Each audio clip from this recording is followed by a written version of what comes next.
Welcome back to Recruiting Blitz. My name is Tim Verghese. We appreciate you guys tuning in. Before we get started, be sure to like this video, subscribe to our channel, and be sure to check out our work over at InsideNebraska.com as well.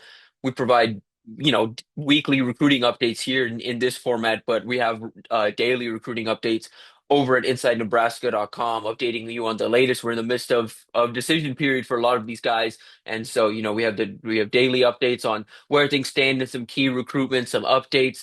So you're as much in the know as we are on some key recruitments, where Nebraska stands with some key top prospects. And so, I mean, we're going to just go get started. Coming out of a another week of decisions, Nebraska now sitting at double-digit commits, but did miss out on two top defensive back targets at the end of this past week. Lost out on four-star safety Devin Jackson to Oregon, and lost out on three-star in-state cornerback Darian Jones to Iowa. And, two tough losses for Nebraska for sure. They wanted Jackson bad. Nebraska wants one safety target, one safety in this class. Jackson was, the top target at points for Addison Williams, a guy that Addison Williams kind of keyed in on since joining the staff. Ultimately, Oregon got very aggressive. As we touched on over at InsideNebraska.com, got very aggressive from an NIL standpoint late and kind of just blew the market away and had a market setting offer for the four-star safety. As for Darian Jones, it's tough to lose him to the rival Hawkeyes. But if you've been following our reporting on this recruitment, if you've been following this recruitment at all, Jones grew up an Iowa fan and grew up supporting the team. Always kind of dreamed about suiting up for the Hawkeyes and has that opportunity to do that now. And so it's an exciting moment for him. And he's going to be on the other side of this rivalry opposite his brother Donovan Jones, who of course plays defensive back for Nebraska currently. And I do expect Nebraska to maintain a presence in both recruitments through the fall, try and flip those two away. But as things currently stand, Nebraska wants, like I said, wants one safety in this 2026 class, and they're going to pivot. They're going to, kind of under recognizing that Jackson has at least publicly said he's 100% committed, shut down his recruitment. And so they're going to move on as well to some other targets. One key target to keep in mind over this next week is Jacob Everhart, the four-star athlete out of Kirkwood, Missouri. That it's likely Oklahoma or Missouri. It's one of those two programs right now. I kind of favor the Sooners, but we're closing in on a week where after Nebraska missed out on Jackson and Jones, I wouldn't be surprised if the staff kind of ups their interest in Eberhard, makes a strong final push, maybe turns up the heat a little bit, and maybe gets a little more aggressive from an NIL standpoint with the jumbo athlete out of Kirkwood, Missouri. He can play safety, he can play nickel, he can even potentially spin down to linebacker, or even play receiver on the offensive side of the ball. Nebraska kind of sees him in that safety position. They want a playmaking safety to cycle. He fits the bill, and so one to keep an eye on over this next week, and we'll have updates over at InsideNebraska.com on this recruitment throughout the week as he closes in on a decision July 12th. Elsewhere in this, if you're looking at the DB board, specifically the safety board moving forward, I do expect Nebraska to keep trying to flip to Darius Hughes, the four-star safety out of Miami Northwestern, who's currently committed to Florida State. Syracuse is also working to flip him away, and the Orange got him on an official visit late in June. Nebraska got Hughes on an unofficial visit midweek in June and are pushing to get him back on campus for an official visit in the fall. I'm told that an official visit is expected to happen in the fall.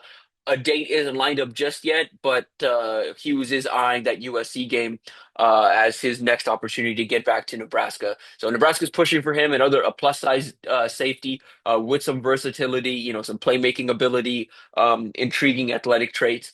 A guy that Syracuse wants, Florida State really wants to hold on to. A few other programs involved, but this ultimately I think comes down to Florida State, Nebraska, Syracuse, and we've talked about a bunch of recruitments that have those same three players in it. Again, with the safety board, I do think Nebraska's going to try and flip some guys away. Another Florida State target they've had some interest in is Trey Bell, four-star, again, out of Florida, that, Nebraska showed some interest in before the summer. We're pushing to get on campus. It never really happened. And he's got a couple other options. He's really weighing Auburn as a school he may potentially flip to, but Addison Williams has a strong relationship there. There's a few others on staff with good relationships there. If they can, kind of get him to visit in the fall, Nebraska's going to at least try to potentially flip him as well. And as far as cornerback goes, Nebraska's going to try, for one more cornerback, but that's not necessarily a need. I think Nebraska would be perfectly fine with two DBs in this 2026 class. But if they can find another cover corner, someone to kind of pair with Odom, I do expect them to at least keep an eye out. One name to keep an eye on that's still uncommitted is Dominic Turnbull out of Miami. He's at a private school down there. A guy we've talked about in the past. He visited Nebraska back in February, was quite high on the program. There was a point where coming out of he visited for junior day back in Feb, and coming out of that visit, kind of felt good about Nebraska potentially landing his commitment because he had initially planned on making a spring decision. That never happened, and then he made some visits. He didn't really make any visits in June. As far as we know, he didn't really go anywhere. His recruitment's pretty quiet. No, working to kind of figure out exactly why, whether there's some off-field issues or some academic issues behind the scenes. But a weirdly quiet recruitment for a plus-size corner that is pretty talented in man coverage. Has some pretty encouraging tape as well, and has some true kind of ball hawk ability. So could Nebraska kind of circle back there? I wouldn't be surprised if that happens over the next couple of weeks, and they push to get him back on campus for a game in the fall. Another name to keep an eye on, as we reported over the last 2 weeks, is Notre Dame commit Chasten Smith. Smith quietly made a visit to Nebraska in late November before committing to the Fighting Irish. He's pretty far along into his recruiting process. Nebraska was a little late.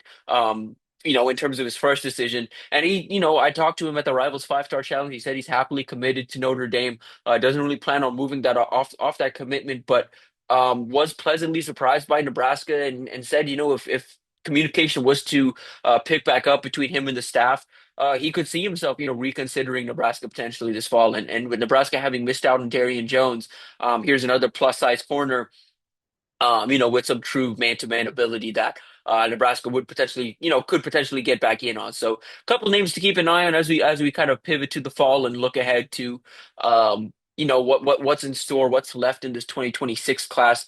Nebraska also awaits the decision elsewhere in the defense of four-star linebacker Calvin Thomas out of Cy Ranch. If you missed it over the weekend, I inputted a prediction for North Carolina there with 55% confidence. Again, not super confident. This is a recruitment that is still ongoing over this next week. Nebraska's still involved. Texas involved to some extent. SMU involved. There's also this idea that a few schools outside of his top five are still involved, but right now North Carolina is the school setting the pace from an NIL standpoint, the most aggressive school in the mix. They also the opportunity to play for Bill Belichick is something that has lurked in this recruitment for some time. And you have to consider the fact Nebraska only got him on campus one time. North Carolina, I believe, had him on campus at least once in the spring and got him back for an official visit the first weekend of June. And, again, the opportunity to play for Bill Belichick, the aggressive NIL offer. At this point, I think North Carolina lands them, but this is an ongoing recruitment, and we'll have updates throughout the week. So that's a key recruitment to keep an eye on over these next few days because Nebraska would like a second linebacker to pair with Jace Reynolds. They may just have to wait till the fall to potentially find that guy, potentially work to flip, a target we've talked about a lot over the past few months, or potentially, find a new linebacker target. Again, a lot of how Nebraska closes this 2026 class is going to depend on how they fare on the field this fall. If they start off hot, if they string together some wins early in the year, you could see them, kind of circle back on some higher end targets, some top 100 guys that they maybe missed on the first time around that are interested in Nebraska now that Nebraska has shown they can win some ball games. That now that Nebraska, on both sides of the ball, new coordinators, Dana Holgorsen, John Butler, have proven themselves a little bit. You could see Nebraska kind of get back in some key recruitments. But regardless, I do think, like we've said, they're going to take a smaller class this cycle. I think the one key position that at this point I'm concerned about is defensive line, and even that's a position where they are still awaiting the decision of four-star defensive tackle Valdon Zone. That one's likely coming down to Florida and Georgia. And I know, there's some speculation out there that with both programs having some multiple defensive line commits that they are backing off of Zone. That's not the case. He's still a top of board target for both programs at this point. I favor the Bulldogs, but it is a recruitment that is still ongoing. He doesn't really have a set decision date at this point, but the expectation is he makes the decision at some point in July. Nebraska's done a lot well there. They went out to Sweden to go visit his parents. They hosted his parents when Stone, made his official visit to Nebraska. They've done a lot right in this recruitment. They've built a very strong relationship. If they come out on top, it's going to be because of those things. But at this point, kind of feels like it's Florida and Georgia battling at the very top. Nebraska is sort of the dark horse lurking. Texas and Auburn, two other kind of programs also lurking, but at this point, do think it comes down to the Gators and the Bulldogs for so. And I think as you look into the fall, defensive line is going to be a position I think Nebraska is going to have to potentially expand the board at, potentially circle back on some guys they maybe had kind of dropped off the board months ago, or even early in the cycle to kind of address a need. They landed three defensive linemen in the 2025 class. They currently have no defensive line committed in the 26 class. Again, they'd like to get at least one. I think Stone's the dream, instant impact type interior prospect that you can immediately plug in at three tech or even at nose from day one, and he's going to be able to give you quality snaps. There's not many of those guys out there in this class, and most of those guys are either committed somewhere, are very expensive from an NIL standpoint, or have kind of taken Nebraska out of their list of list of suitors at this point. And as Terry Braden continues to get his feet settled, as he continues to kind of figure out this whole recruiting thing, I do think he's going to string together some wins. I do think his experience, his personality, all bode well for long-term success. I just think the timing here in this 26 cycle has not been ideal for him, has not been ideal for the staff in general to address a key need. And so, I think we're in wait and see mode a little bit with the defensive line board. And again, if Nebraska misses out on Calvin Thomas this week, I think we're in wait and see mode a little bit with the second linebacker spot. Are they going to go after a true inside linebacker? Are they going to go after someone with some versatility to play the jack, or potentially drop into space from the inside linebacker position? Do they just hone in on someone like Cameron Wilson, try to flip him away from Syracuse? He seems pretty firmly committed after 2 weeks spent up in Syracuse in late June. But Nebraska has a very good relationship there. Philip Simpson specifically is taking the lead in that recruitment, has a lot of ties to Wilson and a lot of people at that Miami Southridge program. So we're in kind of wait and see mode. On the defensive side of the ball at this point, offense, Nebraska has a quarterback committed. Of course, they have their running back, receiver is set after landing Nayland Scott, and this past week landing Larry Miles to pair with Devion Bonwell Whitty. They've got the wide receiver room set. They could potentially keep an eye on for a fifth offensive lineman to pair with the four-man offensive line class they've put together. But that's kind of just, again, depending on how numbers work out, if the right guy is available, if it's a Javion Cooper, if it's an even bigger fish, someone that maybe they worked on early, were never really able to get on campus, and are going to could potentially circle back in the fall. At this point, Nebraska can afford to go big game hunting a little bit. They have the bread of the class for the most part, the meat of the class, the meat and potatoes of the class, in the boat. They landed one of their top targets in Danny Odom. They've landed one of their top running back targets. They landed, two of their top receiver targets in Nayland Scott and Larry Miles. They feel pretty comfortable with the offensive line class they've put together.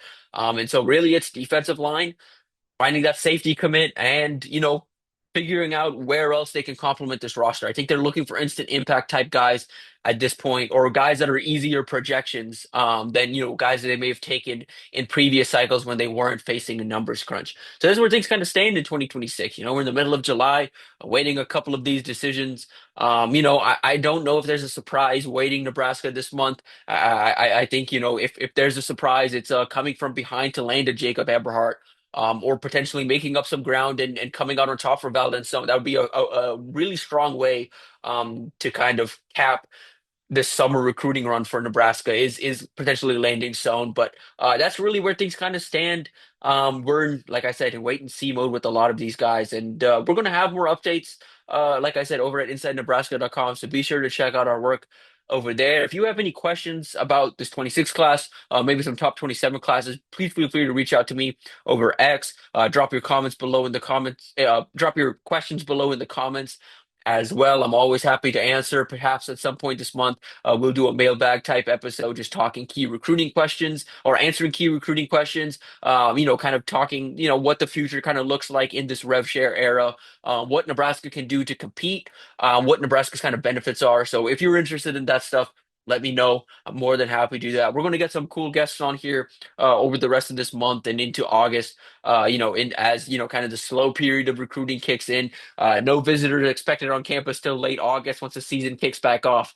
Coaches are practically all on vacation right now. Players aren't even really on campus right now. So, it's just we're all kind of waiting on some of these decisions from some of these top 26 targets. So keep it locked over at InsideNebraska.com for the latest recruiting intel. We appreciate you guys tuning in. That'll about do it for us. We will see you guys next week.